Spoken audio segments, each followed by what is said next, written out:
It's a real treat, though, to be here with Alastair Chisholm. Hello. How are you doing, everybody? Hope Yeah, you're having a nice Sunday morning.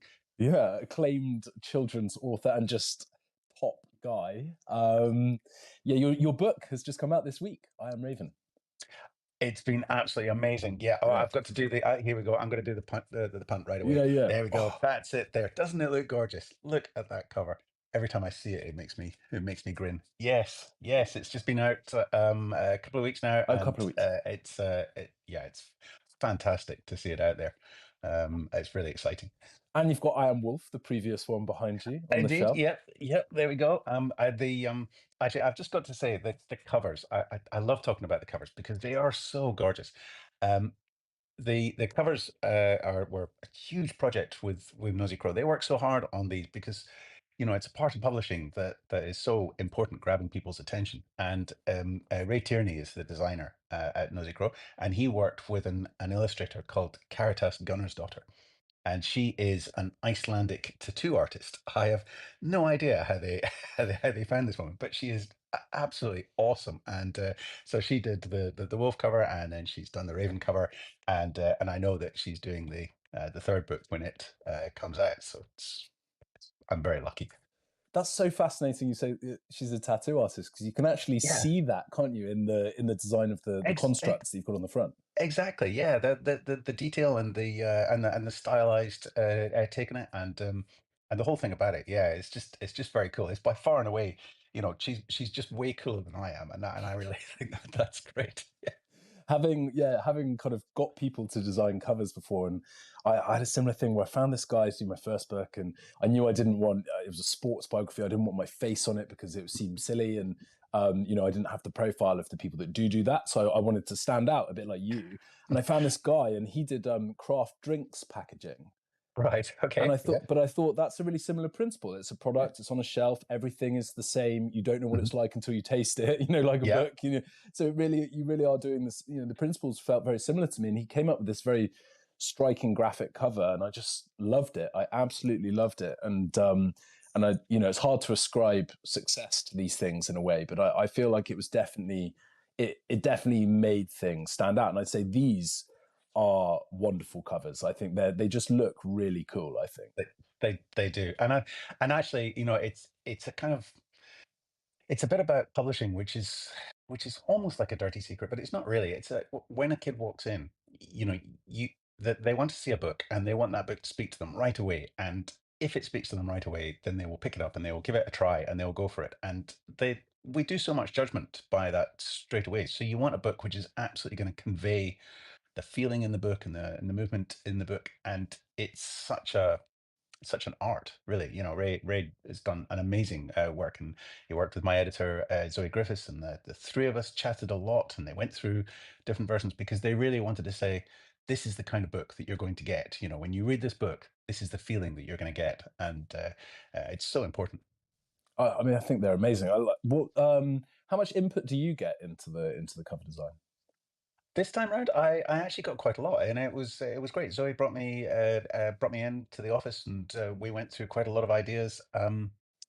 I'd already had quite a strong feeling about this particular book, and so that was really interesting talking through the options. This isn't what we went with in the end, but there were really good reasons for that, and it was great to be able to just chat about these ideas and say this is the feeling that I want to convey, and things like the sort of almost graffiti font, the sort of painted font, that I felt that kind of very strongly, that sort of very slightly anarchic sort of feeling about it, and then they came back with Zoe and Ray came back with prototypes and ideas, and really good feedback on these are the signals that these kind of covers send off, and this is the style, and then they went off and found the Caritas, and sent this back. And I remember that when they sent this back the first time, I was just blown away. I was like, this is amazing. So yeah. No, they are really, really wonderful. I think just to intro the book for everybody, I'd love to start with what feelings you wanted to convey with the cover, and then maybe lead into what are these books about, because they are like Yeah. they are quite singular, really. Well, yeah. So the original idea actually for Iron Wolf was strange because usually well, when I'm writing, I have a kind of concept that I'm thinking about and some technical ideas and things like that, and then they start to come together into a story. Whereas with this one, I was just walking along one day, and suddenly this expression "I am Wolf" came into my head, and I was I was absolutely gobsmacked by it because I didn't know what it was about. I didn't know what it meant, but it's absolutely stuck in my head. I am Wolf. And not only that, but I had this image of somebody staring out of the book cover at me and really sort of fierce and looking really sort of passionate about this. I am Wolf. So I went home and I had a lot of thoughts about it, and I went in one direction, and the other direction, and eventually started to think, well, maybe this really is, his clan, his crew. This is his group. This is who he belongs to. And I was thinking about that feeling of tribalism, belonging. We love to belong to a group, and we love to know that the people around us are with us, and that's who we are. And when we do that, it can be very powerful. But then we can be looking at the other groups and going, well, if I'm surrounded by my friends, then those people over there, they're the enemy. And it's that sort of idea. So I am wolf, I am raven, and that tribal identity. So eventually I started to think, well, maybe this really is a gigantic wolf. And I was thinking about sort of fantasy concepts. And then I was thinking, no, it's a mechanical wolf. It's a huge beast. It's a mechanical wolf that's roaming the land. And that was where the world really started to kick off for me. And so when I was thinking about the story, that's the sort of steps it took. And roughly speaking, this is a story about a character named Col. He's part of what's called wolf constructs. So these constructs are these gigantic metal beasts, and they roam the land. They fight each other for territory and for possessions, and something that's a sort of ruined world, and we don't really know why.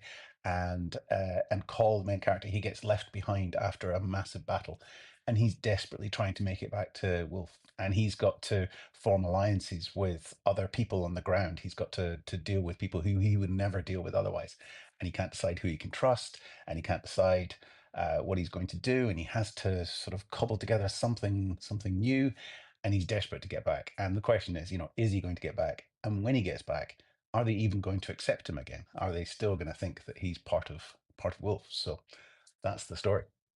Yeah, I mean, the concept, and I think it's so immediately compelling that they're these, huge beasts roaming around, and they've got this incredible um, blend of kind of technological, but almost a kind of spiritual element, isn't there? Because the crew, they live there. It's not just something they do. It's where they live. It's their home, it's their identity, and they all have to kind of pull together and think in order to power the construct. They're in a kind of symbiosis, aren't they? That's Which right. Yeah. it's Yeah. just so immediately kind of compelling. I mean, where did that come from? Well, funnily enough, I mean, I love to collect little sort of technical things that I pick up over time, um, and years and years ago, I was reading an article in New Scientist about the idea of these self-assembling blocks. And they were just trying to work with the software at the moment. They were trying to figure out how they would actually get these things to interact. And these things, I think, were about the size of a football at the time. And all they were really trying to do was to say, can we get them to line up in a row, and how do they talk to each other, and how do they work out? But they were imagining a future where they could shrink these and shrink these. And then they were imagining at some point in the future, what if these could become microscopic, working together to build these things? And I really liked that idea, and I loved how that would allow these creatures to change shape, because all you would have to do is decide what shape you wanted to be. And then I thought, that's it. These things are linked to your psyche. When you've got a crew on board, you are actually forming the shape that you want these creatures to be. So when you think I am wolf, you are imagining wolf in your head. And the better that you can all think the same thing, the better your wolf will be. So it depends fundamentally on everybody behaving and believing in exactly the same thing. And what that means for, for the kind of the tribalism and the belonging idea. You've got to all be the same. And what if you're not the same? What if you're slightly different from the others? What does that actually mean for you? So yeah. Yeah, I mean that's so wonderful. I love that you've seen something like in the world. So, people work on this. I think that Oh, definitely. I mean that kind of it's kind of a communal expression, isn't it? That creates these incredible structures. It's such a wonderful metaphor. And then, without spoiling anything, I think the end of I Am Wolf, takes the idea a little and runs with it in a slightly different direction. Then I Am Raven, you get a whole other perspective on it. I mean, how when you're putting this together, how fully realized was this sort of journey? Did you sit down? I think you're intending this to be a trilogy, aren't you? And did you sit down and Yeah. kind of vaguely plan the whole thing, or has it sort of emerged through the process of doing it? Yeah. For the most part, I had a pretty good idea where it was going to end up. When I was starting to imagine the world, um, I usually try and figure out what's actually going on before then, and once you know what's going on before then, where are we going to try and get to? What is the overall message that I'm trying to share with these books as well? Because I do like to make my books be action adventure books, lots of excitement and explosions and danger and things like that. But then I also like them to be about something else too. So when I was looking at this was the thing that I was trying to do. What is this story actually going to be about? And I was kind of imagining this world. I had a pretty good idea. There are some things which didn't quite turn out quite the way I expected them to. At the end of book one, for example, I had this ready. I was starting to work on book two, and Zoe, my editor, said, "We're going to put a map at the start of the book." It's got an absolutely gorgeous map, and every book needs a map. It's great. I was so pleased, and Zoe said, "So if you could just jot down where everybody is and where everything is." And I was like, "Yeah, sure." And I started to jot down where everything was. And I was like, "Oh no, everything is in completely the wrong place." It's like, in my head, I'd been like, "Yeah, yeah, they'll go over here, they'll go over here." And then I was like, "Oh, wait a minute, over there is like 100 miles away." And so the first version of the second book was more like a sort of travel log. It was just basically them traveling all over the place. So I had to do a bit of reconstruction there and a bit of sort of creative geography there. But overall, yeah, it's working out kind of where I thought it was going to be, and I've just finished the zero draft of book three and the ending, and I'm pretty excited about it. Yeah. Yeah, amazing. So, and how long is the process? I mean, so what's the sort of gap between the books, and how Mm. quickly do you kind of move on the next one? And seems like you've written so many books, you've got so many things going on at the same time. You must be keeping a lot, plates spinning in your head. Yeah. Well, sometimes there's a lot of plate spinning. Sometimes there's a lot of me staring into space and just wondering what on earth I'm going to do. I would say the first the first half of book three, I think has taken at least 6 months, and the second half took a month because once the pieces actually fall in. So Mm. so obviously it's a question that I get asked quite a lot. How long does it take you to write a book? And Mm. it's a number between a week and 25 years, and it's somewhere in that range. Yeah. No, I think because sometimes, having I wrote this handbook recently about athlete career change, and Mhm. someone asked me how long does it take. I said, well, it's not very long. So, the actual writing of it didn't take very long, but for those ideas to mature in my mind, for me to reach a sort of place where I understood what I was going to say, actually Yeah. probably took 6 years or something. So it's Yeah. Yeah. it's not such a sort of straightforward question, really, is it? No, no. And of course, once you get to the end of your first draft, and maybe I generally I do a zero draft, or which is just a dump, all the words just down, and then I try and do a fix up, and then after that, that then it goes off to the editor, and obviously there's a huge process after that, because that's the first time that somebody externally has seen it, and all of the things which are really clear in your head, and you've got a very good idea what these characters are doing and why they're doing it.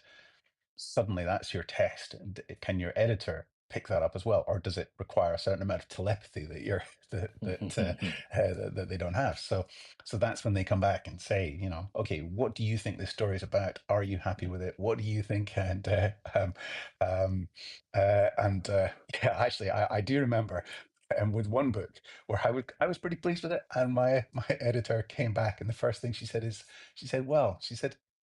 you like this book?" It's like, oh, okay, this is going to be a long conversation. And of course, she's quite right. My editor, I've been really lucky with my editors all the way through, and they've always been absolutely spot on when it comes to that kind of stuff. So then you've got that process, of reworking it, figuring out, making sure that you keep the things that you think are important, as well. And then, of course, you've got the proofreading, and you've got copy editing. And for book one in particular, with I Am Wolf, we had to also work with authenticity readers, because I Am Wolf has got the main character in I Am Wolf Call. He has a limb difference. He has a prosthetic arm and a prosthetic leg, and this is something which sort of leads to his slight feeling of alienation within the tribe, and the way in which they treat him. And and for me, I was very lucky. He sort of appeared as a character, and I worked with Nosy Crow and said, this is the character, and they were really on board and really positive, but they knew that they absolutely had to get this authenticity. It had to be authentic. It had to be to feel real to somebody, and not patronizing or condescending or just wrong. So then there was an extra stage of working with charities like Limbo, who work with children with limb differences, and they read it and they were going through it and they were pointing out things that they were saying, add some details about this. This is a sort of part of your routine. This is right. This is probably not right. This isn't quite how we describe it. And that's, I think, these days, that's a vitally important part of storytelling, especially for children, I think. I think, and on that, these books, they have these big themes, and they have these. They're quite serious, and they're quite emotional, and then they're quite scary actually at certain Mm, points as well. But they're for pretty, they're for younger readers, aren't they? And I'd yeah. love to hear you talk a little bit about that. And you're kind of throwing these big questions at them in a way. I think there's this is one of the things I absolutely love about writing middle grade fiction. The sort of 8 to 12 or nine to 13 category. Kids at that age are capable of absolutely immense emotional range, and complexity, and sophistication in terms of the way that they see the world, and they can deal with big melodrama. In fact, they're quite often dealing with big melodrama. They're sort of trying melodrama out for size. They're getting the hang of these big emotions and really really letting fly with them. And I remember at that age reading books which were full of this sort of danger and excitement, and these big ideas, and full on warfare. You look at Lord of the Rings, for example, and stuff like Mm. that, and these kind of books, and even The Hobbit. It's has got tremendous danger and tremendous sort of themes going through it. So at that age, they can cope with that sophistication and these big questions, but they're also still willing to step out there and actually just imagine a different world, and they'll follow you. You hope. If you create this world, they'll say, "Okay, I'll put my world aside for a bit and try this, and see how that works out." So yeah, I do love doing that, and I love putting in these big questions and asking these big questions. But I also like having all the action and the adventure and the scary bits, um, and because I think when I was that age, I couldn't be done with the po-faced books. I wanted action, I wanted adventure, and so I'm just trying to write the kind of books that I absolutely loved when I was that age, and I'm really lucky because I seem to be getting to do it, which is great. I'd love to know. You mentioned Lord of the Rings and The Hobbit, and I remember reading Mhm. those pretty young as well. And I feel very similarly to you, and I loved kind of adventure in various guises.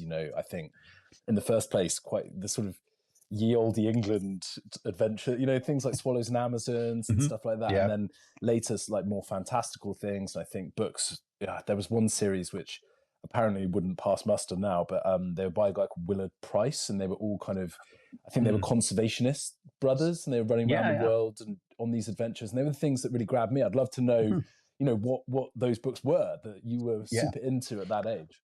Well, funnily enough, I wouldn't have remembered the author name, but I know exactly the books that you're talking about. Yes, and I did chomp them up, and they were great. I did read the Arthur Ransom books, as well as an Amazons. I read a lot of Arthurian legends. I was Mm. really into my Arthurian Oh legends, and it yeah, was very me too. popular at the time. Yeah, yeah. I loved them, and of course, they're they're the full on, fantasy Mm, adventures, big emotions, big striding, and failure, which is mm. quite unusual.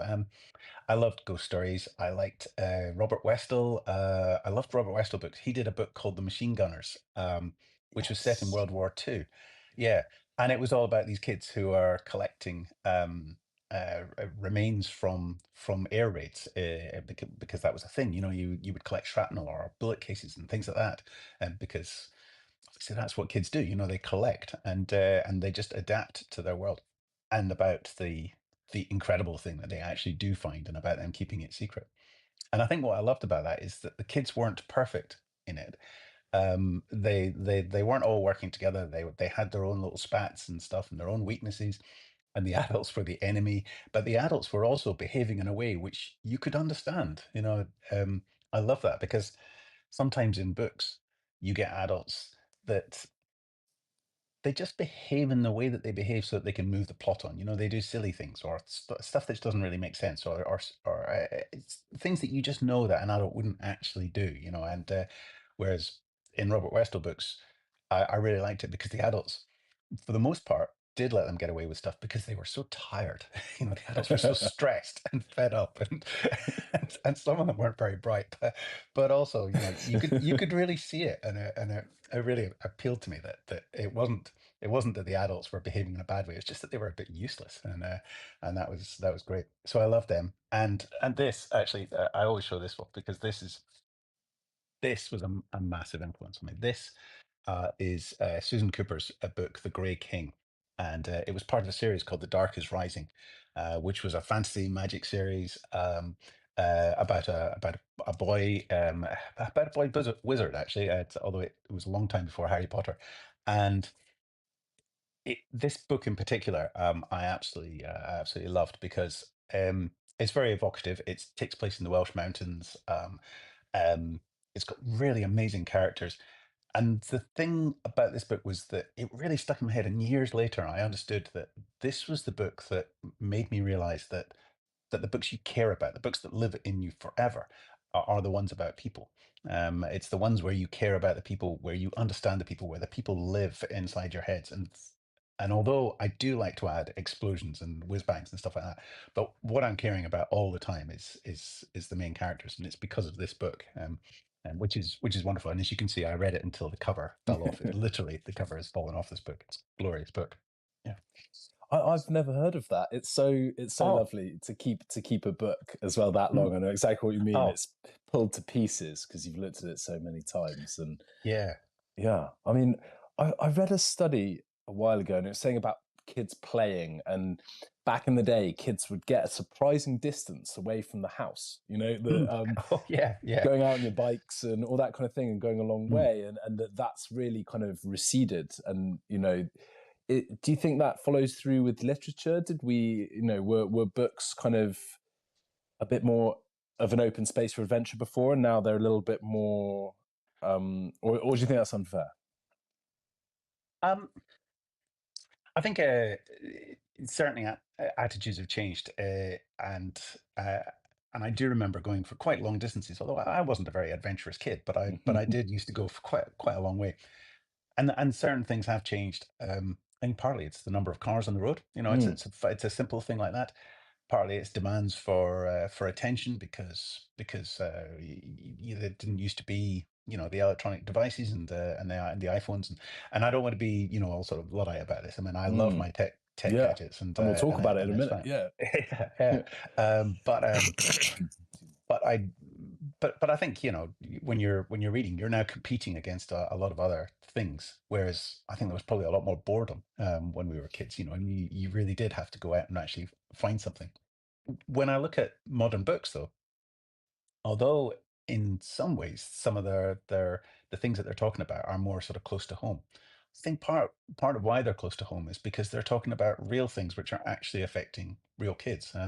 The amount of diversity of stories and storytelling, and the of groups that were really never being touched before, I think, is incredible. And particularly, I think we're seeing books that are moving into areas of poorer poorer kids. You mentioned, for example, solos on Amazon. Well, you got solos on Amazon, Famous Five, things like that. They're Mm. all tremendously middle class, Yeah, kids, yeah. it was and even this series, which I did love, The Dark is Rising. It's all middle class kids. It's that's what they're doing, and now you're starting to see stories which are much more about ordinary kids, or even kids on the edge of poverty and struggling with that. So I think you're starting to see a lot more books about real issues that people are actually facing, and as well as, well, the space for both, the space Mm. for the massive adventures and the real stuff, which I think is great.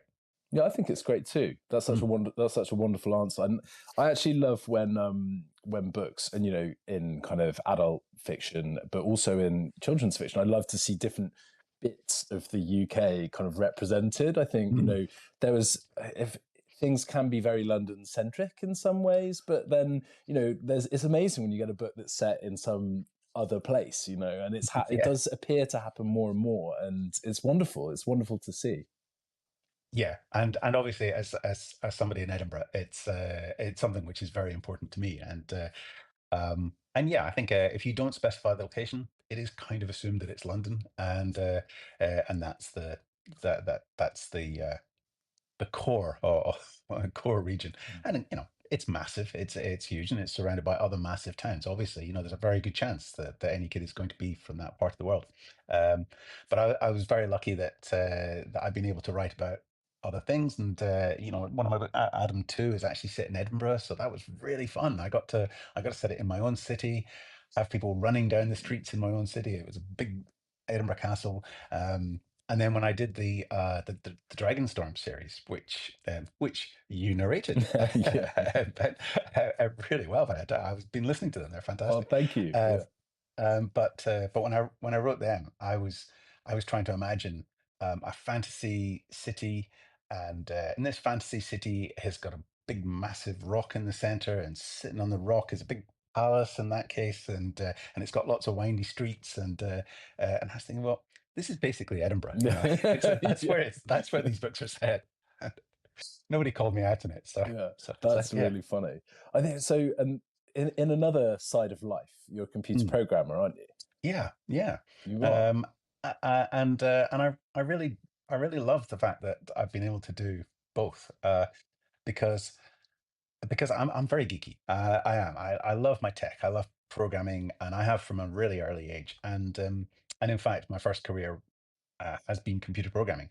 And um, the thing that I really like about that is I can take all of the stuff that I'm doing in my programming, and all the sort of passion for that, and I can put it in the books, and I can make the books Mm. seem a bit, that I can do the techno babble, I can do the bits, I can see what's possible and what's easy and what's hard, and work these things in, I, which is great.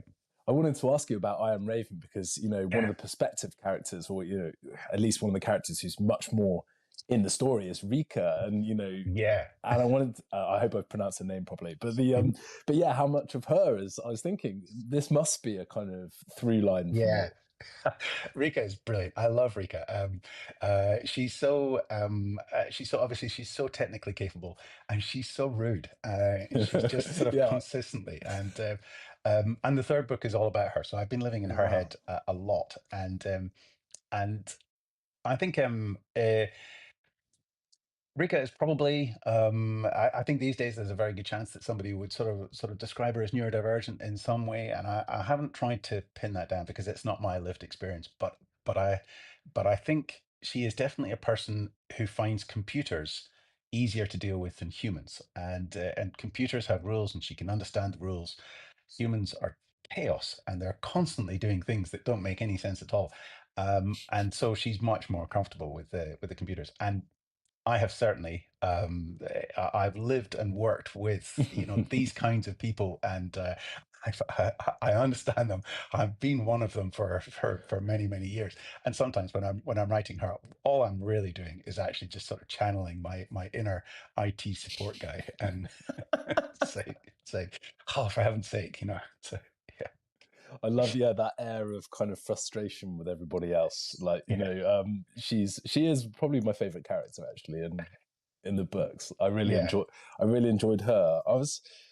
I was thinking, I was wanting to sort of talk a little bit about, yeah, how, I mean, that's a little window into how you get into the heads of your characters, maybe. I mean, Mm, how do you think about the audience, I suppose? How do you think about the kids and like what you're trying to do? How are you trying to kind of, we talked about competing for attention in the mm. landscape, and how are you hooking them? Like what's the kind of route into that, do you think? And how do you kind of encourage kids to sort of stick with books in the face of so many other things? Yeah.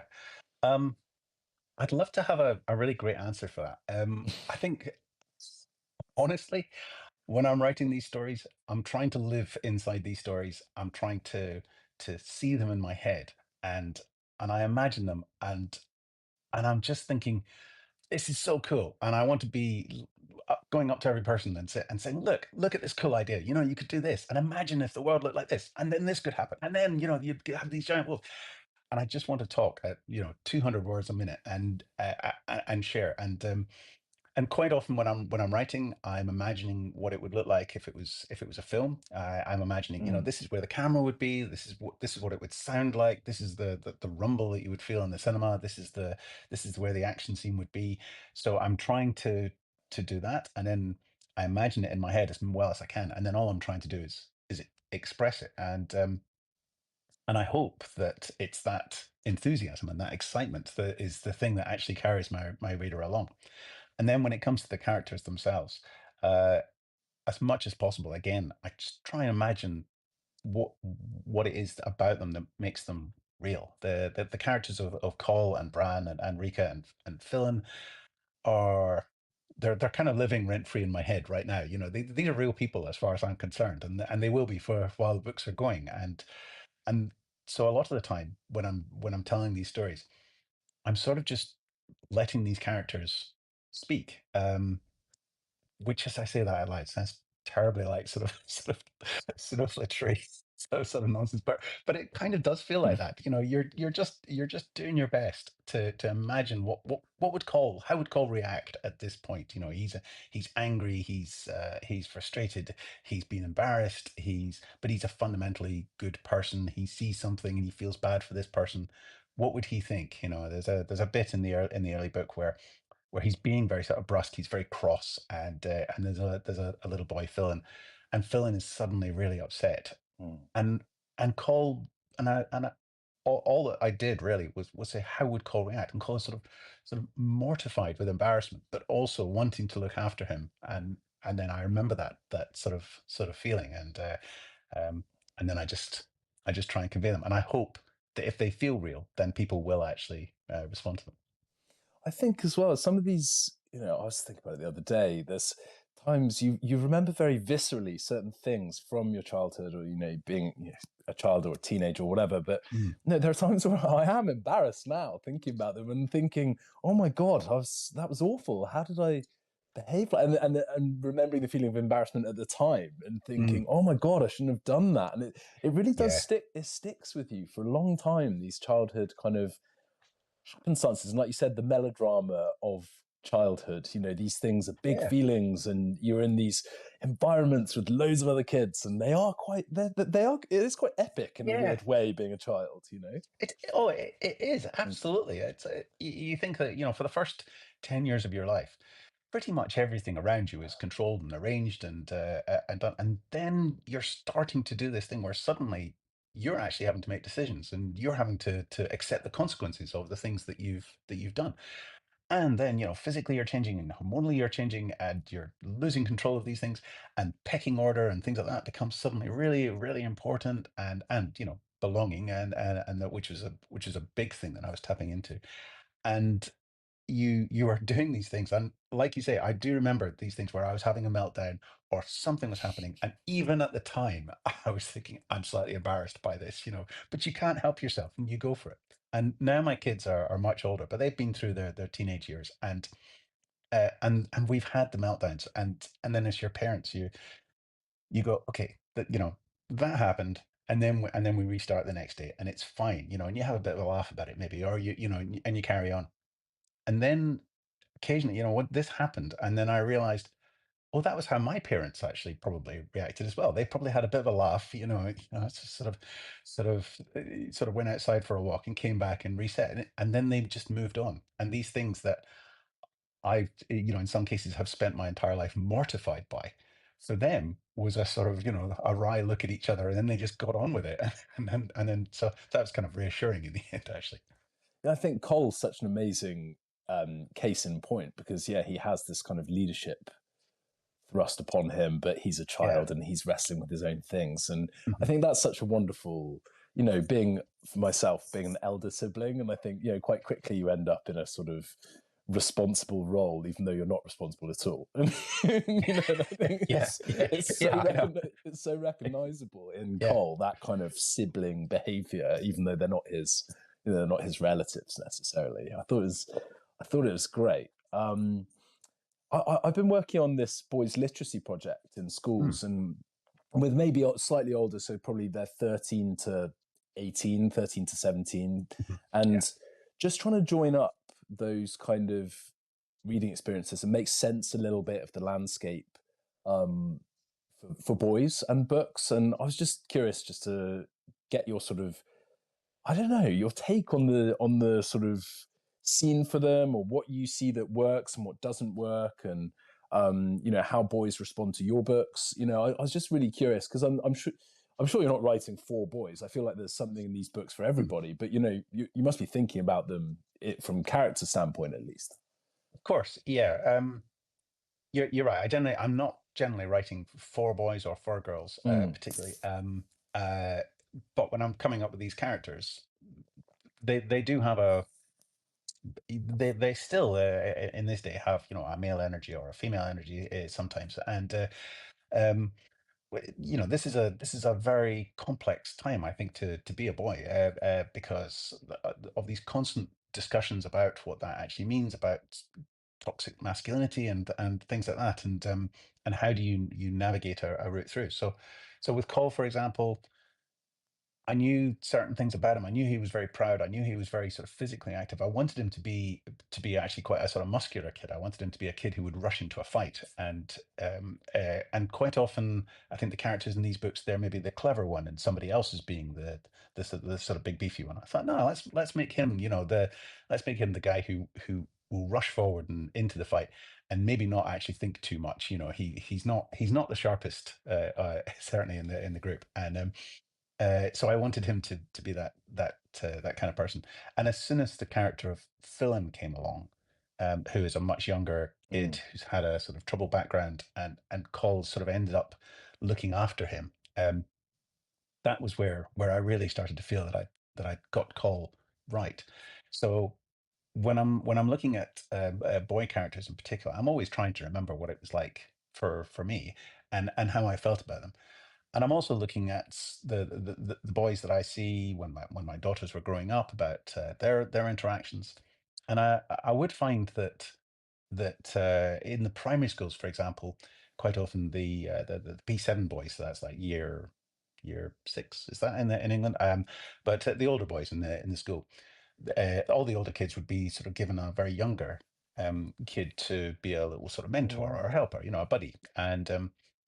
And what we found was that the boys in particular at that age took this really seriously. This was a proper thing. They had to look after this wee girl and help her out.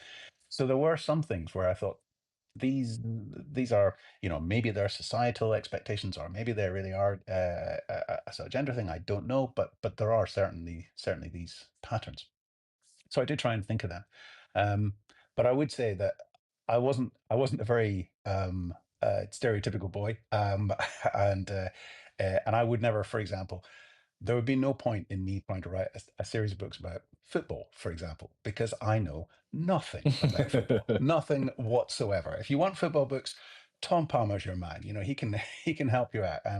So I suppose the thing that I was thinking about is, your books have got to feel authentic. They've got to be books where you, as the writer, are writing with a confidence and a sort of knowledge and an understanding of what it is you're writing about, so that the boy who's reading it, or the girl who's reading it, when they pick it up, they know they're not just getting somebody fobbing them off and going, "Oh, boys like football. I'll write about football. Mm. You know, that sort of stereotype thing. They can spot fake. You know, all teenagers are so good at spotting fake. So I think that's probably the best thing I can say is be authentic when you're writing with them. Pick authentic things and pick problems that people are going to recognize. Um, I'm currently at the moment actually. Do I have it here? Yes, there you go. I'm currently reading Tom Percival's The Wrong Shoes, which has got a lovely story. It's got a fantastic main character um, who is dealing with poverty, and it's coming from a very poor background. Everybody has got cash. You know, it's called The Wrong Shoes because he just cannot afford any kind of decent trainers, and I remember that, that you had to be wearing the right things. So this is a real problem. And Tom Percival is writing from a position of remembering that, from his childhood. He was saying that he doesn't come from a very well-off background. And he was remembering, how that felt. And so it's a recognizable thing. It's something which is happening to you when you're in the school. You're aware of this all the time. The banter between the boys is very authentic, and it's a great book from that sort of point of view. It's not a very action book. It's a different kind of book, but it's very authentic and it feels very real. So I think that's probably the best thing that I could say. Yeah, I mean that is fascinating. I think children is a sort of catch-all for younger than 18 in a way, but Yeah, yeah. I think particularly the age you're writing for. I mean, I remember when I was a rugby player in my in my past life, and coaching, and having when I played in France at the end, and Mm, having to speak to younger children, and actually yeah. they're the hardest audience there is because there is no compromise from them. They're like, do you make sense or don't you? And if you don't, they just look at you blankly. And I think Mhm. children are such an amazing test for what you're saying in a way, because I think an adult might try and make you feel better about Yeah, yeah, about what you're yeah. saying, or kind of help you out, whereas a child will look at you and go, no, that's a load of rubbish, mate. Yeah, absolutely. Because when kids are constantly having to make up the rules or understand what the rules are, and they're never in control of the rules. The rules are always applied to them. They're always Mm. told, this is how the world works, and they said, no, this is how the world works. No, actually, today this is how the world works. So they're constantly having to adapt, and they're having to try and parse all of this chaos and turn it into rules. So when you're talking to them, if you say two things which are inconsistent, then they will just hold you up and say, "Well, what am I supposed to do? Because you're telling me two things. These two things don't make sense. This is madness. The world is madness. Everything's a disaster, and now I'm going to scream and explode." So yeah, you've got to be really um, direct and consistent and Uh, yeah, consistent. Your world's got to make sense to them. Yeah, it kind of, you have to be rigorous, don't you, with yourself in Yeah, order to kind of actually get it right. I think yeah, it's they're in a way, yeah, the sort of tougher audience. I think. yeah, yeah, What else are you reading now? What else do you read as an adult? What do you like? yeah. So I like a bunch of stuff. Um, I I absolutely love the McHerron books. Yes. The Slow Horses series, but all of his stuff, but particularly the Slow Horses. Or We just to we cut in on you, I was thinking about Ho when you were talking about programming and Rika. yeah, yeah, And I just yeah. thought, because I've just started watching, I've been watching the series, and I read the first book, and Mhm. yeah, it's just great. I'm a little Oh, bit behind, but yeah, yeah. I mean, I just thought of it, and I didn't bring it up, but that's brilliant that you have. Yeah. He's appalling. Yes, yeah, yeah. I love them because I do love a good thriller. I love ghost stories. Last year, I was really lucky because I got to be one of the judges for the Scottish Saltire literary competition, Wow. and what that meant was a vast number of books that I got, and I got to read through them, and books that I would never have picked up, and or might have thought, oh yeah, that looks like a good book, but I'm not really in the mood for it, and then you know that feeling. Oh, that's a bit worthy. I'll get around to it someday, and it's like, no, actually, you've got to read it. So that was really great, and the book that won, that was AJ Close's book, What Doesn't Kill Us, is amazing, and it's not my kind of book normally that I would have picked up. It's set in the 70s. It's about the rise of sort of militant feminism. It's set against the backdrop of a kind of essentially the Yorkshire Ripper. But it's basically about these women and their relationships, and it's fantastic. Um, so so as much as I can, I try and read a wide variety. My wife is a huge reader, and she puts me onto books, and sometimes they're old stuff. I read a Georgette Hare Regency sort of romance books this year. It's a lot of fun. Um, what else? I love the James Bond books, the old James Bond books. They're obviously, they're a product of their time. They're very um, completely inappropriate, but they're kind of snapshot of this person. Yeah, and he's not a very happy person in the books, which is Mm. interesting, and they're very tightly told. Um, so so I do go through that. Sometimes when I was looking at these Saltire books, I was reading them, and I was thinking, this book, from a children's writer perspective, this book is 40,000 words too long. This is a book that a kid would just have thrown away across the room. Why are you waffling on about this stuff? Because kids' books are tight. Mm. You've got to make them tight. You can't waste any words, because it's like you were saying about the kids um, looking at you, like you're mad if you kind of waffle a bit. A kid will pick up a book, read 3 pages of it, and go nope, and throw it away, and they're done. An adult will read all the way to the end of a book because an article in the Guardian told them it was good, and then they'll get to the end of this book, which they hated, and they will tell themselves that they liked it. Because that's what we do. So that was interesting as well, looking at these books and going, would I write that? Nah, and it had almost no exploding robots, which is like, what's even the point of a book that doesn't have exploding robots? Yeah, why have you not got a sort of massive beast roaming Yeah, around?